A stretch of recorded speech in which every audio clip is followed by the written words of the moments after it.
Olha só, hoje o papo é sobre algo no Laravel que muita gente olha e pensa: ah, legal, um atalho. Estou falando das macros. Mas e se isso for só a pontinha do iceberg?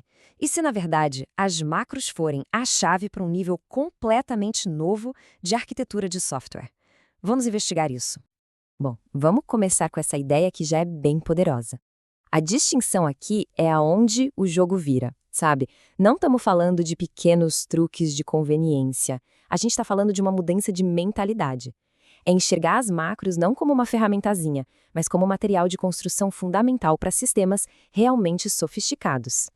Para pensar um instante nisso. A maioria dos frameworks nos dá uma caixa de ferramentas e diz, use isso. Mas e se a gente pudesse pegar essas ferramentas e transformá-las?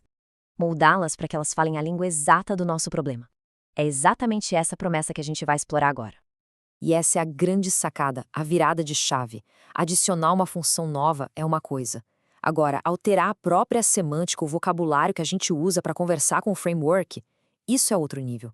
É metaprogramação na sua forma mais elegante. É como se o Laravel nos desse permissão para ensiná-lo novos dialetos ali, na hora, em tempo de execução.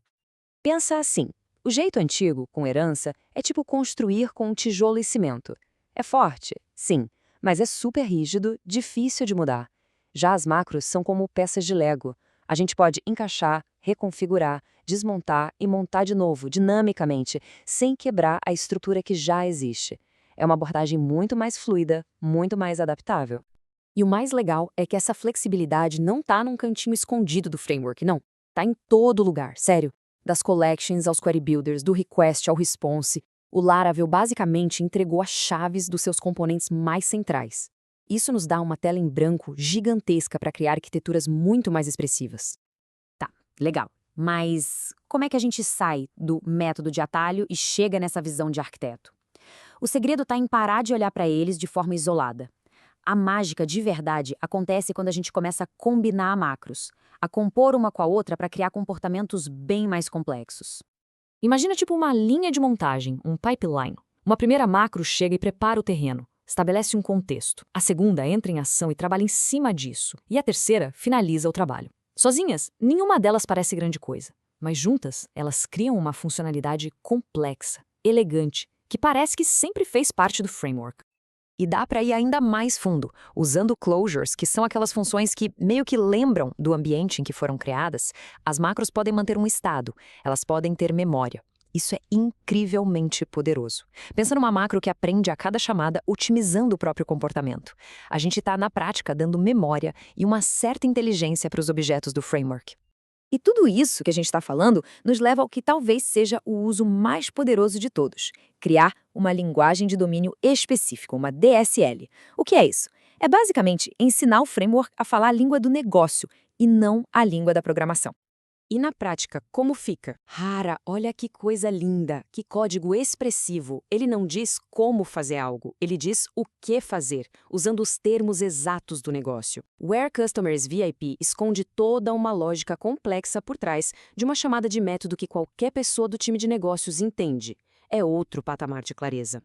E isso aqui não é só para deixar o código bonitinho, não. É muito mais profundo.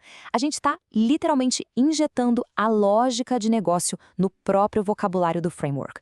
O código se torna mais intuitivo, mais fácil de manter e principalmente muito mais alinhado com o mundo real da empresa. Beleza, tudo isso é incrível, parece mágica, mas é o mundo real. E a performance?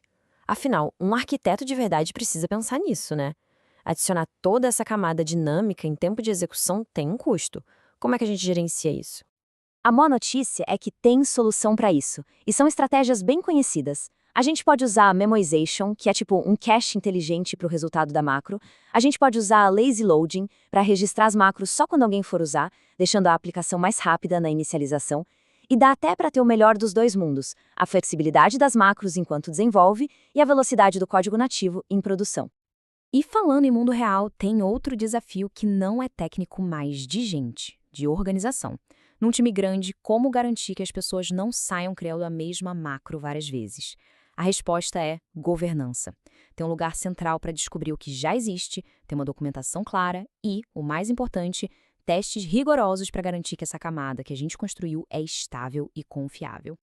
Mas espera aí, tem mais uma carta na manga que as macros oferecem e essa é para arquiteto mesmo: migração e evolução de sistemas. As macros podem funcionar como uma ponte entre o sistema antigo e o novo, permitindo uma evolução gradual e muito mais segura. A diferença aqui é brutal, é da água para o vinho. De um lado, aquela reescrita gigante, o Big Bang, que é super arriscado. Do outro, com o macros, a gente cria uma camada de compatibilidade. O código antigo continua chamando o que ele conhecia, mas, por baixo dos panos, a macro redireciona para a implementação nova. É uma evolução controlada, segura e reversível. E com isso, a gente fecha o círculo, voltando para aquela ideia inicial. Dominar as macros do Laravel não é só aprender a usar mais uma ferramenta, é se tornar capaz de forjar e remodelar as próprias ferramentas, para que elas se encaixem perfeitamente no trabalho que precisa ser feito. Então, a gente termina com essa provocação. A partir do momento em que a gente percebe que não estamos limitados às ferramentas que nos são dadas, mas que podemos ativamente moldar o framework, as possibilidades se tornam infinitas. A verdadeira pergunta agora é: com esse poder em mãos, o que de incrível vai ser construído?